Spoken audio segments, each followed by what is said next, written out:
बहुत पुरानी बात है। एक अमीर व्यापारी के यहाँ चोरी हो गई थी।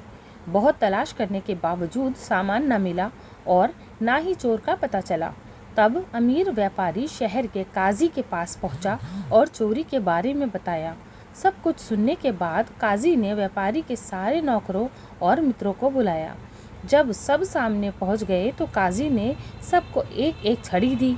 सभी छड़ियाँ बराबर थीं, न कोई छोटी न बड़ी।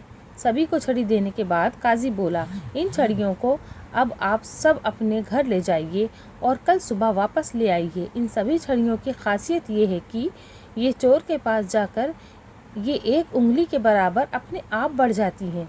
जो चोर नहीं होता है उसकी छड़ी ऐसी की ऐसी ही रहती है, ना बढ़ती है और ना ही घटती है। इस तरह मैं चोर और बेगुनाह की पहचान कर लेता हूँ। काजी की बात सुनकर सभी अपनी अपनी छड़ी लेकर अपने अपने घर चल दिए। उन्हीं में से व्यापारी के यहाँ चोरी करने वाला चोर भी था। जब वो अपने घर पहुँचा तो उसने सोचा, अगर कल सुबह काजी के सामने मेरी छड़ी एक उंगली बड़ी निकली तो वो मुझे तुरंत पकड़ लेंगे।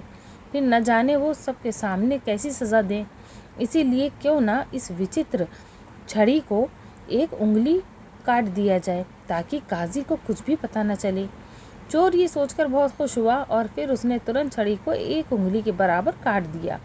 फिर उसे घिस घिस कर ऐसा ही कर दिया कि पता ही न चले कि वो कटी गई है। उसकी इस चालाकी पर चोर बहुत खुश था और खुशी खुशी चादर तान कर सो गया।